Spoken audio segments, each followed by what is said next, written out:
하나님 말씀 보겠습니다. 하나님 말씀 마태복음 출애굽기부터 볼게요. 출애굽기 20장 13절 그리고 마태복음 5장 21절로 26절입니다. 출애굽기 20장 13절 말씀 두 군데 봅니다. 출애굽기 20장 13절, 마태복음 5장 21절부터 26절.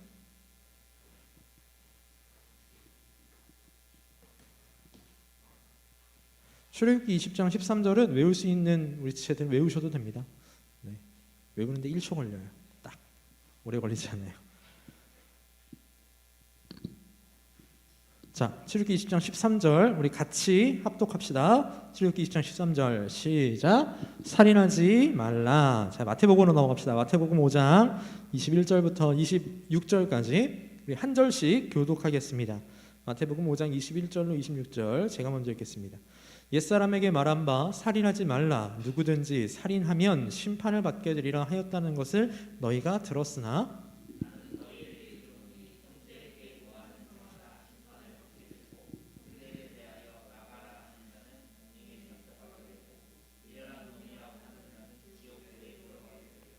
그러므로 예물을 제단에 드리려다가 거기서 내 형제에게 원망 들을 만한 일이 있는 것이 생각나거든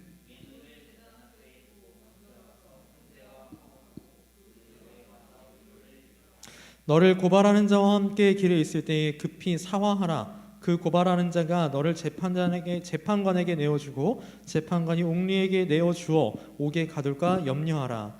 진실로 내게 이르노니 내가 한 푼이라도 남김이 없이 다 갚기 전에는 결코 거기서 나오지 못하리라. 아멘. 자, 여러분 반갑습니다. 벌써 2월 마지막 일. 시간 진짜 빠른 것 같아요. 올해 들어서 뭐 별로 한 거 없는 것 같은데 벌써 2달이 지나갔고 이제 내일부터는 3월 1일 새 달을 시작을 하게 됩니다.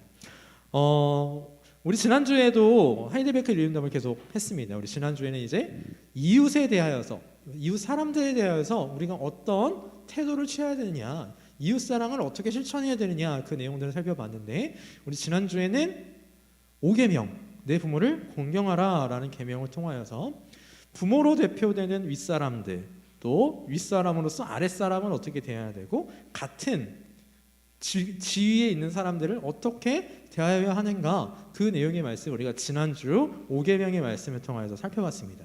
자, 오늘부터는요 이제 또 다른 이웃사랑의 계명에 대해서 살펴볼 겁니다. 우리가 너무 잘 아는 10계명의 제 6계명입니다. 오늘 6계명이 그대로 말씀의 제목입니다. 살인하지 말라. 이것이 오늘 말씀의 제목입니다.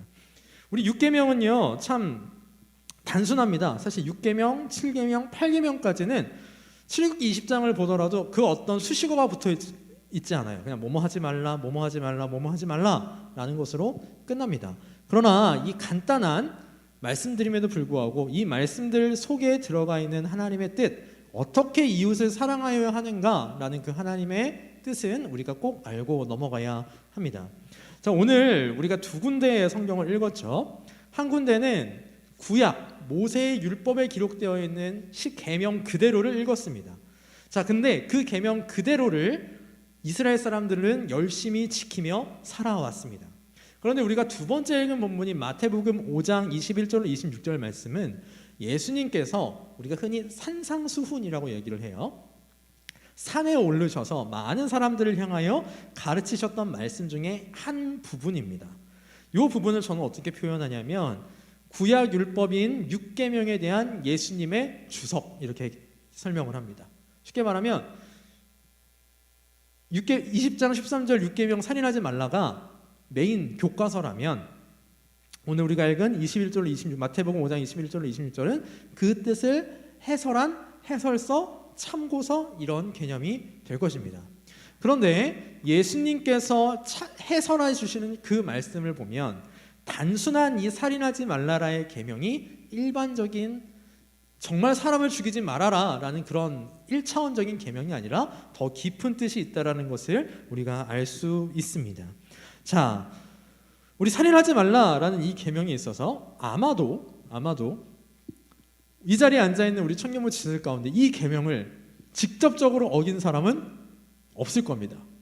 혹시 어긴 사람 하나쯤은 죽이고 왔습니다. 계십니까? 네, 여기 계시면 안 되죠, 그분은. 네. 우리 중에서 직접적으로 이 살인하지 말라라는 계명을 어긴 사람은 없습니다. 그러면 우리가 정말 사람만 안 죽이면 되는가? 사람만 죽이면, 지난주에 제가 그런 얘기를 했죠. 부모님한테는 정말 잘하는데 다른 사람들한테는 정말 이런 악마가 없는 그 사람이 5계명을 잘 지킨 것인가? 아니라 그랬듯이 오늘 우리가 볼 이 말씀은 사람만 죽이지 않으면 되는가? 아닙니다. 그렇지 않아요. 사람만 죽이지 않는다고 해서 이 율법을 지키는 것이 아닙니다. 자, 그러면 어떤 의미들이 있는가? 우리 한번 하이데베르크 유리문답을 통하여서 한번 살펴보고 넘어가 보도록 하겠습니다. 자, 105문 보겠습니다. 105문. 제가 문제 읽을 테니까 여러분 답 읽어 주십시오. 105문입니다.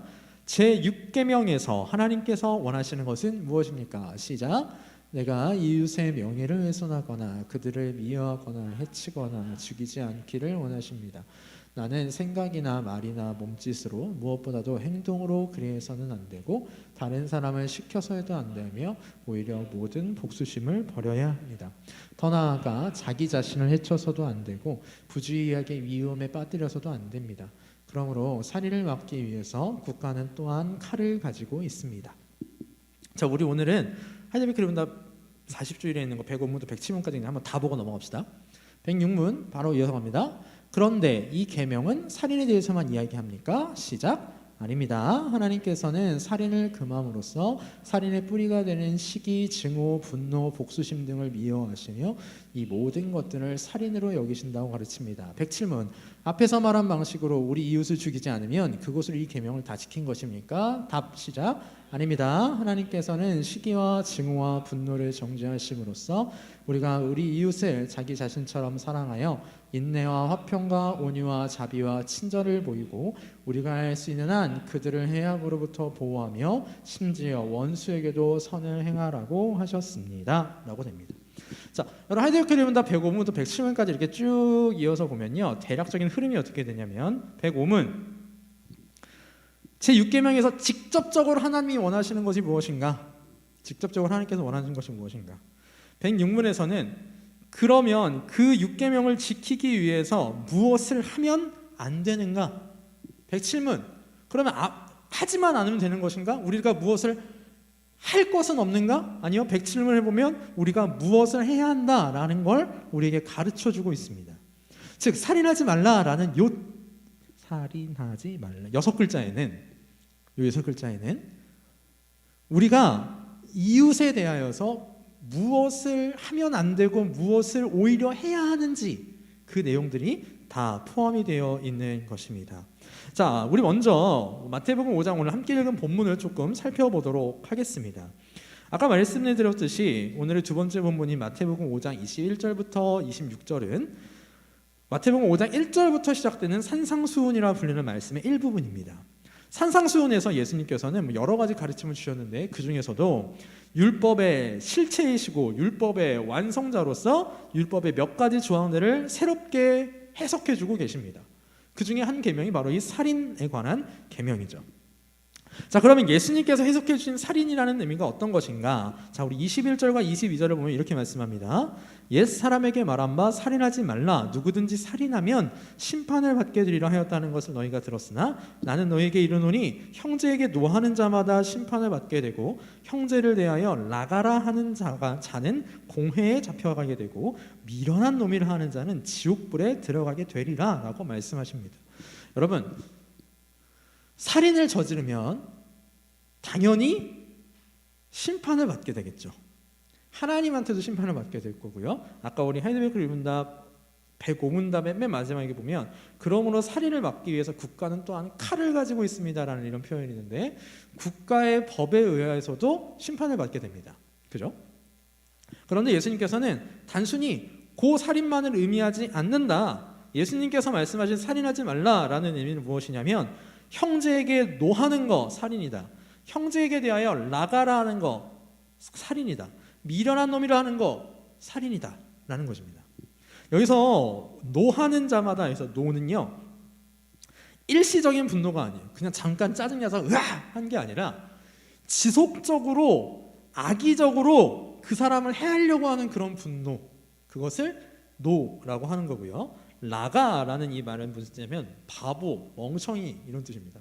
바보, 멍청이 이런 게 라가라는 뜻이고, 미련한 놈이라는 말은 무슨 뜻이냐면 헬라어를 보면 하나님을 부정하는 자, 그래서 멸망받을 자라는 의미인 거예요.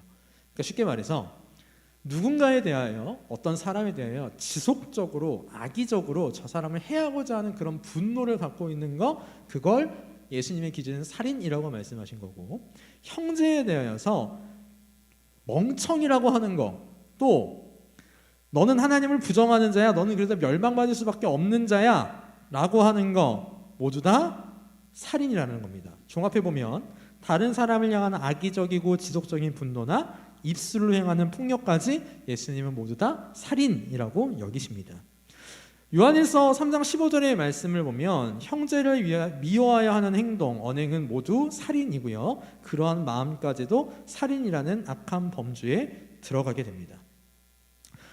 우리가 누구인가를 미워해서 분노하고 언어적으로 폭력을 행하고, 그리고 아까 우리 미련한 자라는 그 말 뜻이 하나님을 부정하는 사람, 그래서 멸망받을 사람, 이거를 조금 어려운 말로 표현하면 정죄라고 표현할 수 있거든요. 우리 정죄한다 그러잖아요. 그런 식으로 정죄하는 거 모두 다 하나님 앞에서는 살인과 똑같은 잘못입니다. 왜냐하면 우리가 무엇을 하잖아요. 우리가 그런 식으로 누군가를 판단해서 욕을 하거나 또 정죄를 하거나 그런 거 모두가 인생의 유일한 심판자이신 하나님을 대신하는 일이기 때문에 그렇습니다. 그래서 생명의 주관자 되시는 하나님을 무시하는 실제적인 살인과 같습니다. 여러분, 일반 법률에 있어서도 가장 형량이 높은 죄 중에 하나가 살인죄입니다. 살인은 경우에 따라서는 법정 최고형인 사형까지도 구형이 되죠. 왜 그럴까요? 예수를 믿지 않는 사람도 살인이 정말 악한 죄, 정말 가장 극악무도한 죄라는 걸 알고 있습니다. 왜 그럴까요? 살인은요, 사람의 생명을 가지고 장난치는 일입니다. 사람의 생명을 가지고 장난친다라는 이 말은 무슨 뜻이냐면 생명의 주관자 되시는 하나님을 무시하는 거예요. 그래서 살인이 문제예요. 아까 107문답을 보면 죄송해요. 어디냐면 105문답의 끝에 보면 더 나아가 자기 자신을 해쳐서도 안 되고라는 표현이 있습니다. 자, 자기 자신을 해친다. 두 글자로 줄여볼까요? 자해? 조금 더. 자살. 여러분, 자살도 살인입니다. 그죠? 나의 생명을 내 마음대로 하는 거, 그게 살인이에요. 그럼 이 자살도 왜 악한 죄이냐? 이 생명의 주관자이신 하나님을 무시하는 행동이기 때문에 그렇습니다.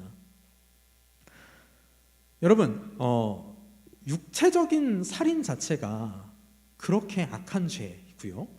마찬가지로 그 생명을 가지고 있는 사람에게 대하여 하는 모든 언어적,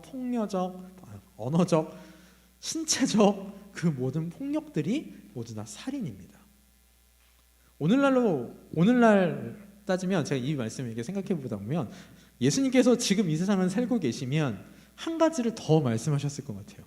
자, 손으로 폭력하는, 살인하는 거, 또 말로써 공격하는 거, 오늘날로 따지면 하나가 전 더 추가될 것 같아요. 손가락으로 하는 거. 손가락으로 하는 거. 제가 굉장히 재밌게 본 영화 중에 신과 함께라는 영화가 있거든요. 신과 함께 원의 장면을 보면 주지훈의 대사 중에 이런 대사가 있습니다. 그러니까 인터넷 댓글 같은 거 함부로 달면 안 돼. 기록 다 남아. 이런 대사가 있어요. 여러분, 요새는요 진짜로 글로도 사람을 죽이잖아요. 사이버 폭력이라 그래서 손가락으로 사람을 죽일 수 있는 세상이기 때문에 그런 것까지도 모두 다 살인의 계명에 포함된다라고 할 수 있습니다. 자, 그러면 우리가 실제적으로 사람을 죽이지 않았더라도 예수님께서 말씀하신 대로 언어적으로 또 신체적으로 그런 모든 폭력이 다 들어가서 육계명을 어긴다면 어떤 문제가 발생을 하는가? 그게 23절과 24절에서 나와 있습니다.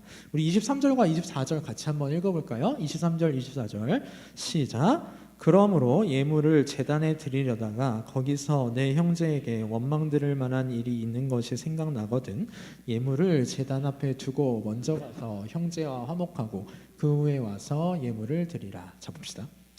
예물을 제단에 드리려다가 거기서 내 형제에게 원망 들을 만한 일이 있는 것이 생각나거든. 자, 어떤 일로 원망을 들을 만한 일이 생겼을까요? 문맥상 보면 예수님께서 22절에서 말씀하셨던 어떤 언어적인 문제, 또 신체적인 그런 문제, 이런 것들이 있어요. 그런 문제들이 있을 때는 어떻게 하라는 거예요? 먼저 가서 형제와 화해하고 오라라는 거예요. 왜 그러냐면 육계명을 어기는 이 일이 우리의 신앙적인 문제와도 직결되기 때문에 그렇습니다. 예를 하나 들어봅시다. 우리 청년부 안에서 누가 A라는 사람이 B라는 사람에게 원망드릴 일이 생겨났어요. 그러면 A는 내가 무슨 잘못을 했는지 모를 수도 있습니다. B의 현재 상태를 모를 수 있어요. A는 그냥 자연스럽게 예배 드립니다. 그런데 B는요, 같이 앉아있는 그 A라는 사람 때문에 예배가 될까요? 안 될까요? 예배가 되기가 너무 힘듭니다. 어제 새벽에 이제 새벽 예배 설교를 하는데 어떤 내용의 설교를 봤었냐면 하나님께서 죄 중에 더 악하다고 가중시키는 죄가 있어요. 그런 상황이 몇 가지가 있는데 그 중에 하나가 무엇이냐면 예배 전후로 누군가에게 죄를 지으면 그 죄를 하나님은 더 악하게 보신다라고 그랬거든요. 즉 신앙생활에 있어서 방해를 주는 그 일은 더 악한 겁니다. 6계명에서 이 살인하지 말라라는 이 계명, 즉 누군가에게 폭력을 행했거나 심지어 누군가를 미워하는 것 그 자체만으로도 하나님을 섬기는 그 일에 큰 영향이 끼칠 수 있어요. 또 종교적인 측면뿐만 아닙니다. 사회적인 측면에서도 노하거나 욕하는 일을 하나님께서 하지 말라라고 말씀하셨습니다.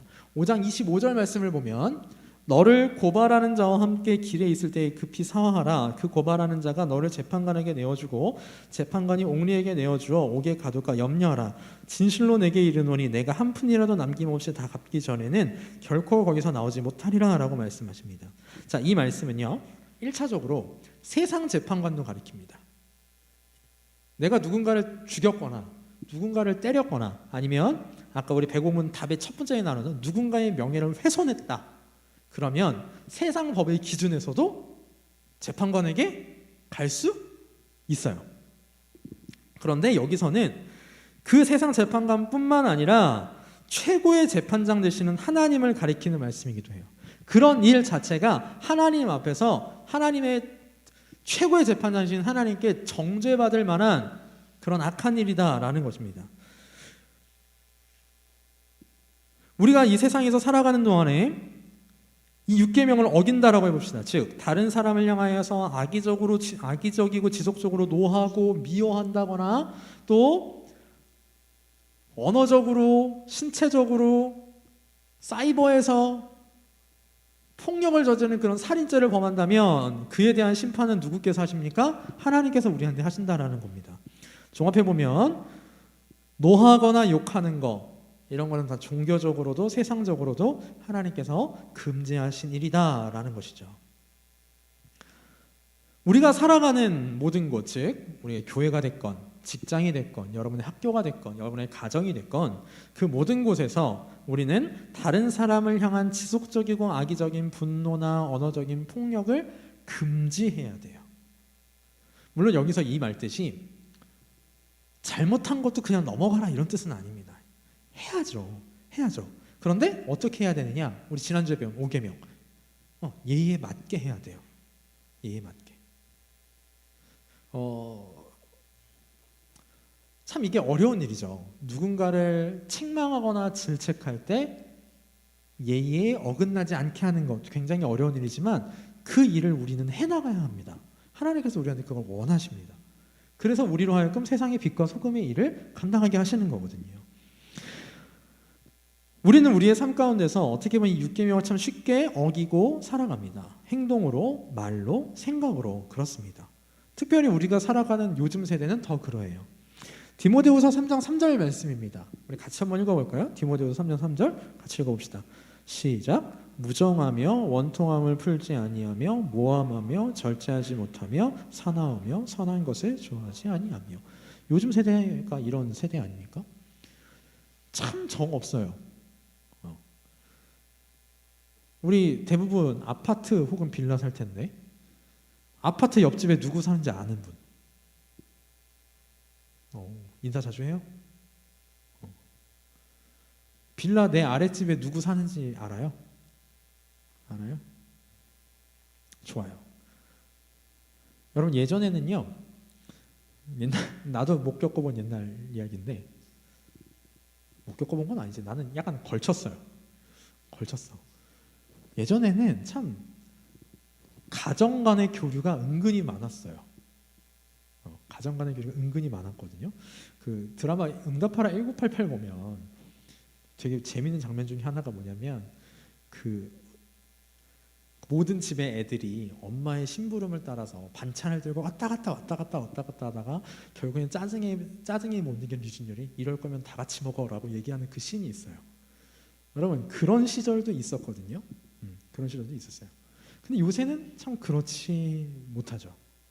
아파트에서 엘리베이터 탈 때 반갑게 인사하는 경우가 더 많아요? 아니면 이 사람이 나를 해코지 않을까 걱정하는 경우가 더 많아요? 생각해요. 특히 우리 자매들 엘리베이터를 탔는데 웬 검은 옷을 입은 남자가 탔어요. 그러면 마음이 편한 게 더 많은 경우가 더 많아요? 불안한 게 더 많아요? 불안한 게 더 많아요. 그런 세대를 우리가 살아가요. 또 원통함을 풀지 않는데요. 한 번 원한 것 있으면 풀지 않아요. 용서가 잘 되지 않아요. 모함하기도 합니다. 절제하지 못하고요. 사나워요. 선한 것을 좋아하지 않습니다. 진짜 사납다라는 이 말 전 너무 잘 와닿아요. 밖에 나가서 우리 그나마 평택은 그래. 서울 가서 운전 30분만 해봐요. 크락션 소리가 몇 번이 들리나. 그런 세대를 우리가 살아가고 있습니다. 그러면 우리는 어떻게 해야 되는가? 다시 하이데베르크의 문답, 우리 문답을 한번 보도록 합시다. 배고픔부터 다시 한번 볼까요? 제6계명에서 하나님께서 원하시는 것이 무엇인가? 이웃의 명예를 훼손하는 거 안 됩니다. 그들을 미워하거나 해치거나 죽이지 않기를 원하십니다. 자, 해치거나 죽이지 않기를 원하십니다. 자, 이거는 뭐 우리 청년말에 해치거나 죽이는 사람은 없겠죠. 그러면 안 돼요. 그러면 안 됩니다. 이웃의 명예를 훼손한다?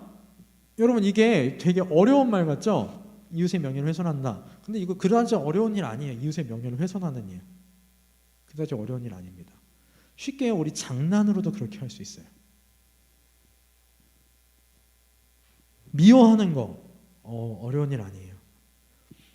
얼마든지 우리는 쉽게 미워할 수 있습니다.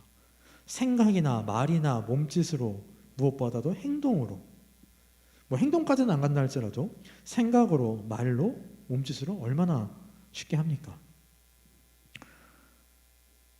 다른 사람을 시켜서 해도 안 되고 오히려 모든 복수심을 우리는 버려야 한다라고 가르쳐주고 계십니다.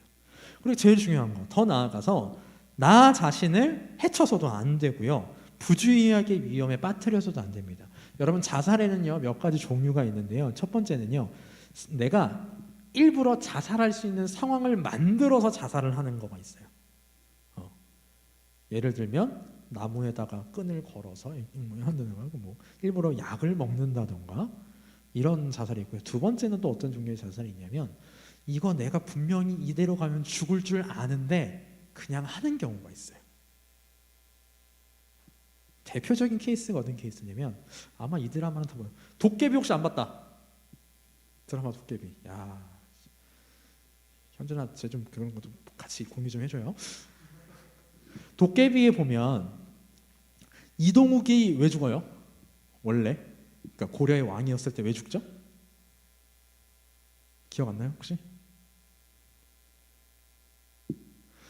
걔가 이 약을 먹으면 죽는 걸 알아요. 근데 그걸 안 피하고 계속 먹다가 죽어요. 그런 것도 자살입니다.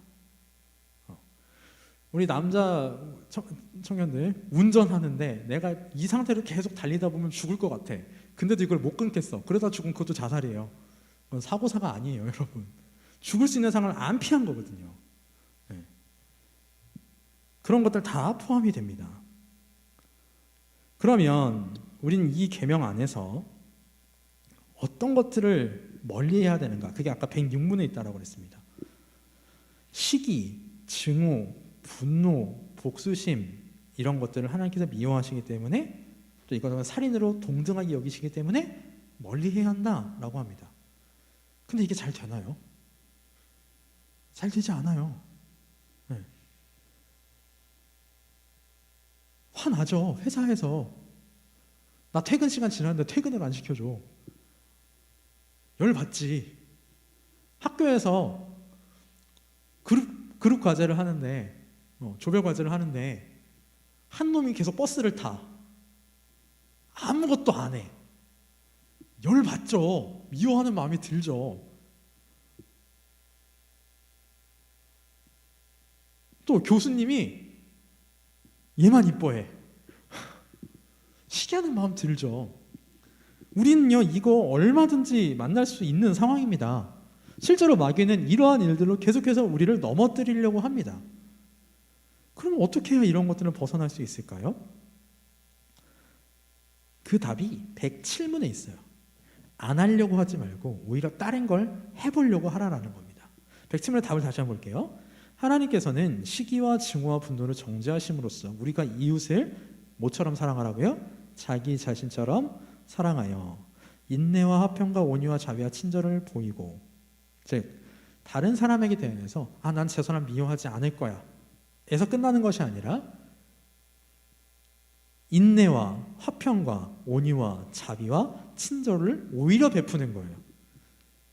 저 사람은 내가 분노하고 미워해도 마땅한 사람인데도 불구하고 인내하고 화평하고 온유하고 자비하고 친절을 베풀어주는 겁니다.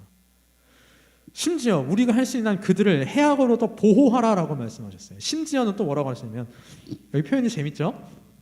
107문 맨 끝에 봅시다. 심지어부터 한번 같이 읽을까요? 심지어 시작. 심지어 원수에게도 선을 행하라. 여러분, 이게 쉬울까요? 원수가 아니라 참 그냥 짜증나게 하는 사람이면 다 안 되죠.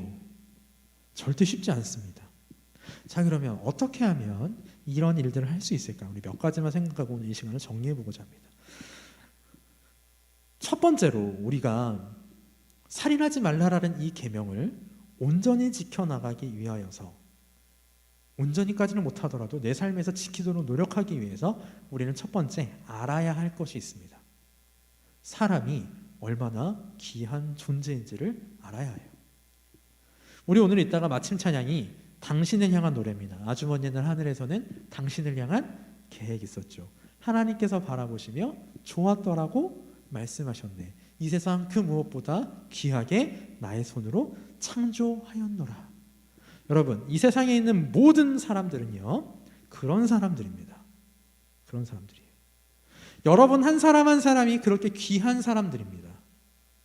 자, 오늘 제가 이 살인하지 말라라는 계명을 이야기하면서 계속해서 다른 사람한테 화내지 말아라, 다른 사람한테 미워하지 말아라, 다른 사람을 시기하지 말아라, 증오를 다른 사람에게 내뿜지 말아라 라고 이야기를 했는데, 아까 우리 105문에서 봤듯이 그걸 또한 누구한테도 해야 되면 나 자신한테도 해야 돼요. 나 자신을 미워하지 말고 나 자신을 향하여 인내하고 화평하고 나 자신에게 친절을 베풀어 주라는 거예요. 그러기 위해서는 내가 얼마나 가치 있는 존재를 알아야 그걸 합니다. 여러분 집에 다이아몬드가 하나가 있다고 해봅시다.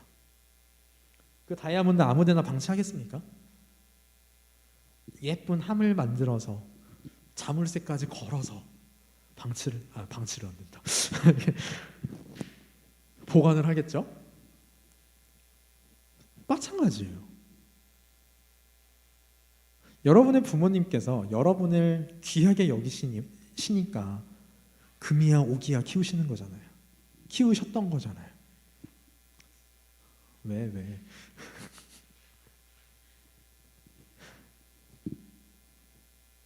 여러분들은요, 우리 자신은요, 하나님 앞에 그렇게 귀한 사람들입니다.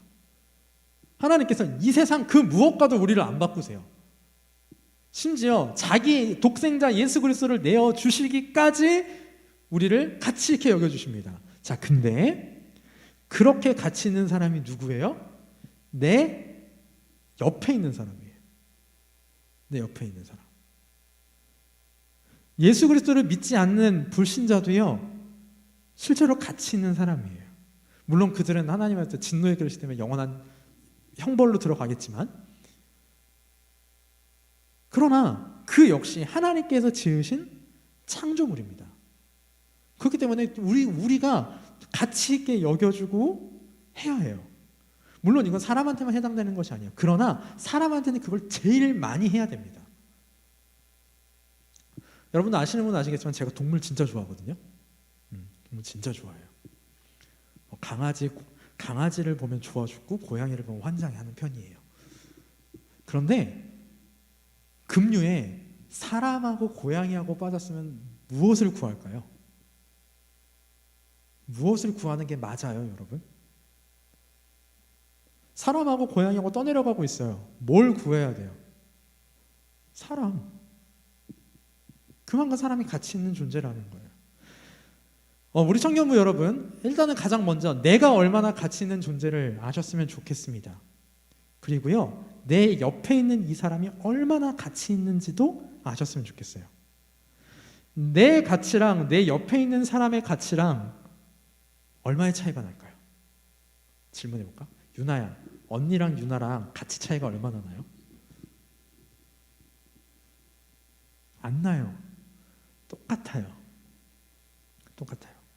그래서 내 가치를 모르는 사람은 다른 사람을 존중할 수 없어요. 내가 가치 있는 걸 모르는데 이 사람이 가치 있는 걸 내가 어떻게 알아? 내 가치를 알아야지만 이 사람의 가치를 알고 살인하지 말라라는 이 계명을 적용할 수가 있습니다. 두 번째로 우리가 이 계명 순종에는 어떻게 해야 되느냐? 하나님을 신뢰하여야 합니다. 우리 하나님께서는 정의로운 재판장이시며 심판자세요. 우리 역대하 6장 23절 말씀 같이 한번 읽어봅시다. 역대하 6장 23절 시작. 주는 하늘에서 들으시고 행하시되 주의 종들을 죄를 청하여 그의 행위대로 그의 머리에 돌리시고 공의로운 자를 의롭다 하사 그 의로운 대로 갚으시옵소서. 이어서 한 구절만 더 보겠습니다. 로마서 12장 19절 여기도 같이 한번 읽어봅시다. 시작. 내 사랑하는 자들아 너희가 친히 원수를 갚지 말고 하나님의 진노하심에 맡기라. 기록되었으되 원수 갚는 것이 내게 있으니 내가 갚으리라고 주께서 말씀하시니라. 자, 아까 제가 처음 말한 대로 내가 가치 있는 사람인 걸 알고 내 옆에 있는 사람도 나와 동등한 가치가 있는 사람이기에 잘해줬어요. 친절을 베풀어주고 잘못하는 것도 오래 참아주고 했어요. 그럼에도 불구하고 나한테 자꾸 잘못할 수도 있죠. 그렇잖아. 나는 이 사람한테 무한히 선하게 해주는데 이 사람은 나에게 무한히 악하게 할 수 있잖아요. 그럼 그때 어떻게 해야 될까요? 와, 저게 사람이야? 저 배은망덕한 저 은혜를 모르는 이런 그거 하지 말라라는 거예요. 그럼 그때는 어떻게 해야 되느냐? 누구를 바라보느냐? 하나님을 신뢰하라는 겁니다. 오늘 우리가 읽은 역대하 6장 23절과 로마서 12장 19절 말씀에서 하나님은 뭐라고 말씀하셨냐면 우리 하나님께서는 공의로우시기 때문에 그의 행위대로 그의 머리에 돌리신다라고 얘기했어요. 그리고 신자들에게는 뭐라고 말씀하셨냐면 기록되었으되 원수 갚는 것이 누구한테 있어요? 하나님한테 있으니까 하나님께서 갚아주신다라고 했어요. 원수 갚는 건 내 일 아닙니다. 원수 갚는 건 하나님이 알아서 하실 일이에요. 제가 요새 그걸 경험하며 살거든요. 정말 나한테 악하게 한 사람이 있었는데 정말 미워했었는데 한동안 이제 뭐 안 보고 사니까 이제 기억도 안 났어요. 그냥 어떤 마음까지 들었냐면 계속 저러면 끝이 보이잖아요. 악하게 나간 사람들의 끝이. 돌이켰으면 좋겠다. 결국에는 조현병 걸렸어요. 조현병이 뭐냐면 정신분열증. 하나님께서 그렇게 알아서 하시더라고요. 사랑하는 남은 청년 여러분, 누군가 여러분에게 악하게 하잖아요. 그 모습을 하나님께서 보고 계신다는 걸 기억하십시오. 그리고 그 하나님께서 반드시 그 악행을 나 대신에 공의롭게 가장 지혜롭게 갚아주시리라 라는 걸 신뢰하시는 우리 청년부 여러분 되셨으면 좋겠습니다. 세 번째로 우리가 6계명을 지키기 위해서 무엇을 해야 되느냐? 분노가 지속되지 않도록 해야 된다라는 겁니다. 여러분, 분노의 특징이 뭐냐면요, 내가 가지고 있으면 있을수록 커진다라는 겁니다. 누군가에게 화가 났어요. 근데 그 화난 것에 대해서 끊임없이 곱씹으면 분노가 줄어드는 게 아니라 분노는 오히려 점점 쌓여나가요. 계속해서 쌓여나가요. 그러면 어떻게 해야 될까요? 그 분노가 지속되지 않도록 해야 됩니다. 에베소서 4장 26절 말씀을 보면 하나님이 이렇게 말씀하십니다. 분을 내어도 죄를 짓지 말며 해가 지도록 분을 품지 말라. 사람 분낼 수 있어요. 화낼 수 있어요. 화낼 수 있어요. 그런데 화를 낼 수 있는데 뭐는 짓지 말래요? 죄는 짓지 말래요. 즉 화가 났어. 그럼 그 화가 난 것 때문에 행동이나 생각이나 입술로 한 걸음 더 나아가지 말라는 거예요. 그냥 거기서 끝. 그리고 그 분을 품은 걸 언제까지 갖고 있지 말래요? 해가 질 때까지는 갖고 있지 말라는 거예요. 해가 질 때까지. 하은이가 아침에 언니랑 싸웠어. 그럼 저녁 전에는 풀라라는 거예요. 저녁 전에는. 그럼 그걸 어떻게 풀어요? 아까 우리 첫 번째, 두 번째에서 얘기했잖아요. 저 사람이 얼마나 가치 있는 사람인지 한번 생각해보고. 두 번째, 안 바뀌면 누가 알아서 처리하신다? 하나님이 알아서 처리하신다. 제 스승 목사님께서 이런 말씀하신 적이 있어요. 분노가 사람은 누구나 생겨나잖아요. 이런 말씀이에요. 여러분, 하늘에 새들이 날아다니죠. 새들이 날아다니죠. 그 새들이 내 머리 위로 날아다닌다고 해봅시다. 새들이 날아다닌 걸 나는 어떻게 제어할 수는 없어요. 새들은 원래 날아다니는 거니까. 그런데 그 새가 내 머리 위에 둥지 짓는 거는 막을 수 있죠. 그겁니다, 여러분. 화를 낼 수 있어요. 분노할 수 있어요. 그러나 그것이 죄까지 이어지지 않도록 우리는 막아야 합니다. 그래서 꼬리를 이어서 질문을 한 가지 더 해서 네 번째로 넘어가겠습니다. 어떻게 돼요? 어떻게 그게 가능해요? 아무리 저 사람이 가치 있는 사람인 거 알고 아무리 저 사람을 향해서 하나님께서 알아서 하실 걸 알지만 화가 나는 걸 내가 어떻게 주체할 수 있을까요? 여러분, 화가 나시잖아요. 그러면 조용한 데로 가서 하나님한테 기도해 보십시오. 하나님한테 기도해 보십시오. 하나님한테 내가 가진 심정 내려놔 보세요. 내려놔 보세요. 우리 청년부는 돌아가면서 기도를 안 하잖아요. 돌아가면서 기도를 안 하잖아요. 오늘 우리 주일학교에서 소희가 대표 기도했어요. 근데 생각보다 되게 잘했어. 생각보다 잘했어요. 너무 잘했어요. 그래서 전 여러분들이 어떻게 기도하는지 몰라요. 근데 제발 부탁인데 기도할 때 고상하게 기도하지 마세요. 제발 부탁인데. 전능하신 하나님, 그러니까 어른들이 대표 기도하듯이 그렇게 기도하지 마세요. 개인 기도할 때는. 투정도 부려보시고요. 때도 써보시고요. 자, 내 마음에 있는 거 다 하나님한테만 내려놔 보세요. 하나님, 저 사람 나 너무 싫은데, 나 너무 힘들게 하는데 이거 그대로 두고 보실 거냐고 한번 이야기해 보세요. 이야기해 보세요. 그리고 나서요, 한번 기다려 보세요. 하나님께서 어떤 마음을 주시나. 어제 이제 주일학교 설교 준비를 하면서 다른 목사님 설교를 듣는데 그 목사님께서 이런 말씀을 하시더라고요. 한국 교회의 기도의 특징이 무엇이냐? 듣는 기도를 못한대요. 듣는 기도를. 맞아요. 우리나라 사람은 듣는 기도 진짜 못해요. 새벽 예배 때나 금요 예배 때나 이렇게 나와서 기도하시는 분들 중에 어떤 분들이 계시냐면 끊임없이 말해요. 끊임없이 얘기해. 끊임없이 하나님한테 이것 해달라고 저것 해달라고 그러고 이거 잘못했다. 그리고 다 좋아요. 잘못했다 그러고 좋아요. 근데 여러분, 대화라는 건 뭐가 있어야 돼요?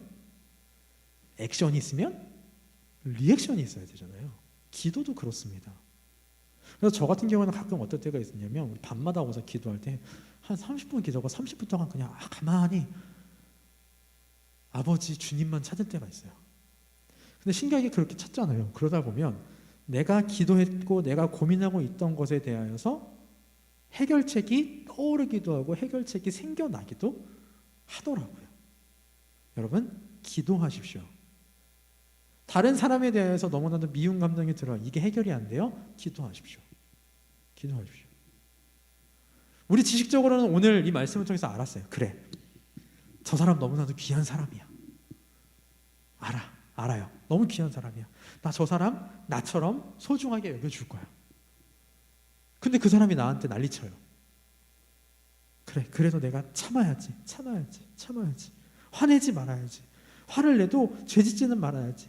그게 안 돼요, 여러분. 그러기 위해서 기도해야 돼요. 그러기 위해서. 자, 말씀을 정리하도록 하겠습니다. 오늘 살인하지 말라라는 계명의 말씀을 배웠습니다. 살인하지 말라. 단순히 사람 찌르지만 말아라? 아니죠. 말로, 행동으로, 생각으로 누군가를 미워하거나 누군가에게 손해를 끼치거나 하지 말라라는 것입니다. 누군가의 명예를 훼손하지 말라라는 거예요. 그럼 그걸 어떻게 할 수 있다고요? 4가지 이야기했습니다. 첫 번째, 저 사람이 얼마나 가치 있는 사람인지를 기억하세요. 저 사람도 하나님의 형상으로 만들어진 사람이에요. 지금 그 형상이 잘 안 보여서 그렇지. 두 번째, 저 사람이 나에게 잘못했을 때 그 잘못에 대해서 내가 해결하지 않고 하나님께서 해결해 주실 것이다 라는 그 사실을 꼭 기억하시기 바랍니다. 세 번째, 우리가 사람 때문에 화날 수 있어요. 그러나 그 분노가 지속되지 않도록 해야 됩니다. 마지막 4번째, 그를 위하여 기도하는 우리가 되었으면 좋겠습니다. 습관적인 기도는요, 좋지 않지만 기도가 습관화되는 건 저는 나쁘지 않다고 생각해요. 이게 무슨 소리냐면, 습관적으로 나가서 이렇게 기도하는 거 그렇게 좋지는 않지만 어려운 일이 생길 때마다 기도하는 그 습관화는 나쁘지 않다고 생각합니다. 사랑하는 남청교 여러분, 특별히 모든 일에 있어서 그렇겠지만 오늘 특별히 누군가 나에게 살인하지 말라는 이 계명을 어기게 하려고 한다면 꼭 조용히 한번 기도해 보십시오. 그러면 하나님께서 우리에게 원하시는 바, 이 살인하지 말라라는 계명을 조금 더 순종할 수 있는 그 순종의 자리로 나아갈 것입니다. 자, 우리 잠깐 함께 통성으로 기도하겠습니다. 우리 기도하면서 하나님, 우리의 삶 가운데서 살인하지 말라라는 이 계명을 잘 지켜나갈 수 있도록 주님 저에게 항상 기억하게 하여 주시고, 무엇보다 하나님을 의지하고 신뢰하게 하여 주시옵소서. 이 시간 다 같이 함께 통성으로 기도하겠습니다.